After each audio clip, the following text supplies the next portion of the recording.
بسم الله الرحمن الرحيم هل أتى على الإنسان حين من الدهر لم يكن شيئا مذكورا. Bab ke-6, sakit dan wafatnya Rasulullah sallallahu alaihi wasallam. Kemudian Allah Subhanahu wa taala memberikan pilihan kepada nabinya sallallahu alaihi wasallam antara dunia atau perjumpaan dengannya dan surga. Maka beliau pun memilih perjumpaan dengan Allah Subhanahu wa taala dan surganya. Setelah itu Nabi sallallahu alaihi wasallam jatuh sakit. Lalu beliau meminta izin kepada para istrinya untuk dirawat di rumah Aisyah radhiyallahu anha. Dan mereka pun mengizinkan beliau sallallahu alaihi wasallam.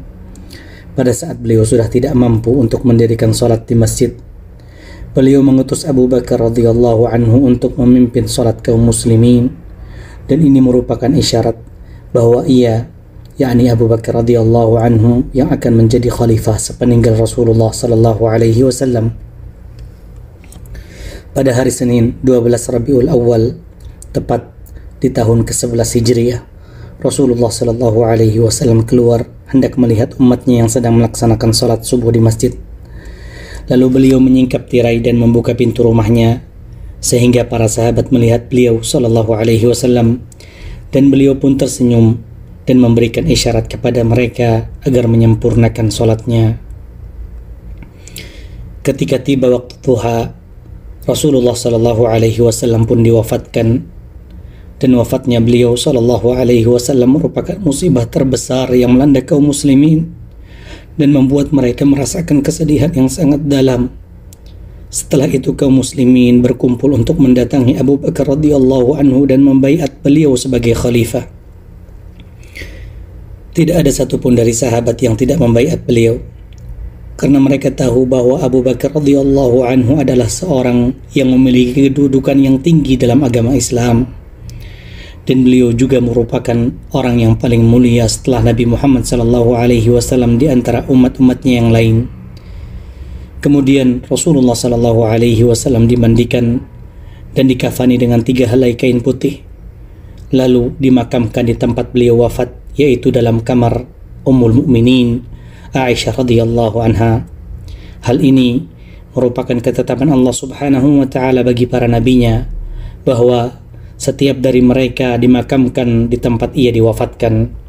Kemudian seluruh kaum muslimin dari bangsa jin dan manusia ikut mensalatkan beliau sallallahu alaihi wasallam.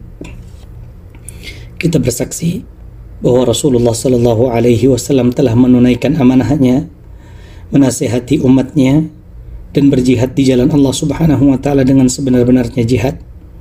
Semoga Allah Subhanahu wa taala membalas kebaikan beliau atas umatnya melebihi balasan kebaikan para nabi atas umat mereka. Walhamdulillahi rabbil alamin.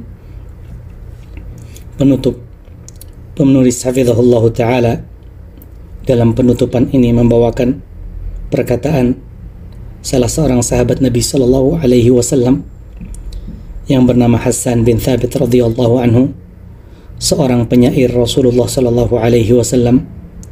Beliau berkata, "Ya Allah, kumpulkanlah kami bersama Nabi kami di dalam surga yang membuat iri hati-hati orang yang dengki. Di dalam surga Firdaus, jadikanlah ia sebagai tempat tinggal kami. Wahai yang maha agung, maha tinggi dan maha berkuasa, Allah dan para malaikat yang berada di sekitar singgasananya senantiasa bersolawat bersama orang-orang soleh kepada seorang nabi yang diberkahi bernama Ahmad. Wassallallahu wasallam ala nabiyyina Muhammadin wa ala alihi wa sahbihi wasallam."